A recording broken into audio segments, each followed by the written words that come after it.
මේකට තමයි කිඩේ කියලා කියන්නේ. පොල් කොලෙන් හදන වට්ටියක්. මේකට තේක කොලයක් එහෙම දාලා ඒකට උඩින් තමයි බත් එක සර්ව් කරන්නේ. කොහේදී හැදුනත් මේකටම ආවේනික කරිස් පහක් තියෙනවා. ඒකත් එක තමයි මේක සර්ව් කරන්නේ. මේක පල්ලියේ දාන කාලවලදී දන්න කට්ටිය දන්නවා පල්ලියේ දාන කාලවලදී ආගම් ભેදයක් නැහැ ඕනම කෙනෙකුට ඉතින් ගිහාම කන්න දෙන කෑම එකක් තමයි. සමහර දේවල් අපිට තියෙන අර ඉමෝෂනලි නෝම්බි කාලේට පල්ලියේ දෙන කැඳ එකක් බොන්න ආසයි. ඒ වගේ මුස්ලිම් වටලප්පන් එකක් කන්න ආසයි වගේ දේවල් මතක ගොඩක් තියෙනවනේ අපිට ඒ වගේ. එහෙම කෑම එකක් තමයි කිඩි කියන එකත්. දැන් කොච්චර කඩෙන් ගන්න තිබුණත් අපිත් කැමතිනේ සිංහල යාළුවෙක්ගෙන් අවුරුදු කාලයට කන අතිරායකේ රස බලන්න. කිරිය කන එක මං මාර මාසයි කිරිය කන්න.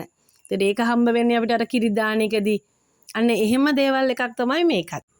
ෆාස් ෆැමිලි කියලා මං ඔයාලට නිකන් කතා කරනවා නෙමෙයි. මට එහෙම දැනෙච්ච නිසා තමයි මං එහෙම කතා කරන්නේ. ඔයගොල්ලෝ දැන් දුරක ඉඳලා එනවා කියන්නකෝ. එතකොට ඔයගොල්ලන්ට ගෙදර හදන කෑම එකක් කන්න ඕනි. අම්මා කෙනෙක් නංගි කෙනෙක් උයලා තියෙන කෑම එකක් කන්න ආසයි. එතකොට එන්නේ එහෙම කට්ටියට මට දැන් වම්බටු මොජුවක් කන්න ඕනි නැත්නම් මාළු තියල් එකක් කන්න ඕනි. එහෙම තියෙනවානේ අපිට.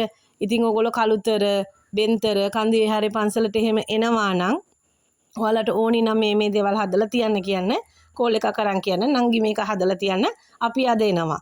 එතකොට ඔයාලට ඕන කෑමක් අපිට හදන්න පුළුවන් කෑමක් හදලා තියෙනවා අපි කන්න. ඒක තමයි මෙතනදි වෙන්නේ. ට්‍රැඩිෂනල් කෑම අපිට ඔය ආසාස දේවල් තියෙන්නේ. අපිට හදන්න පුළුවන් දේවල් තියෙනවා නම් ඒක හදලා දෙනවා. ඔය රටේ ඉන්න කෙනෙකුට හදලා දෙන්න කවුරුවත් නැහැ හදලා යවන්න ඕනි. එහෙම කට්ටියට අපේට පුළුවන් කෑම ටිකක් අපි හදන එක තමයි අපි කරන්නේ. මේ තියෙන්නේ මාංග කරි එක අඹ එකක්. අඹ නැත්නම් ඇඹරල්ල දානවා අපි හදන්නේ අඹ. මේක මේ හකුරු සීනි එහෙම දාලා තමයි හදන්නේ රසම රස ජෑම් එකක් වගේ. සැරක් තියෙනවා. ඒ වගේ මේකේ ගොඩක් ස්වීට්නස් එක. මේ පරිප්පු කරි එක. මුස්ලිම් කට්ටිය පරිප්පු යන්නේ චුට්ටක් වෙනස්.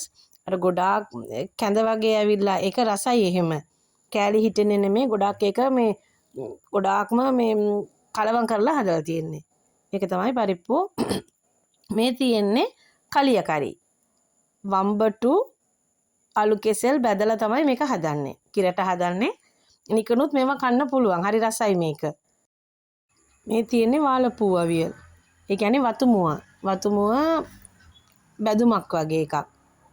ඒක තමයි මේ හදලා තියෙන්නේ රසයි මේකත්. අනිත් එක බීෆ් එක තමයි මේකට දාන්න ඕනේ. සාමාන්‍යයෙන් පල්ලිවලදී බීෆ් එක දෙනවා. බීෆ් හැමෝම කන්නේ නැති නිසා අපි හදන්නේ චිකන් එක. ඒ කට්ටිය ඉල්ලන විදිහට හදලා දෙනවා. මෙහෙම තමයි මේ ටික සර්ව් වෙන්නේ. ඒ කියන්නේ 1 kg හාල් එක ඇඩ් වෙනවා. එතකොට කිලෝ 3ක් විතර බත් එකක් තමයි එන්නේ. 6 දෙනෙකුට කන්න පුළුවන්. සාමාන්‍යයෙන් 6 දෙනෙක් එකට වාඩි වෙලානේ කන්නේ මුස්ලිම් කට්ටියගේ. එතකොට මේ බත් එක හැදෙන්නේ 6 දෙනෙකුට කන්න පුළුවන් ප්‍රමාණයේ කරීස් කිලෝ 1.5ක් විතර එනවා.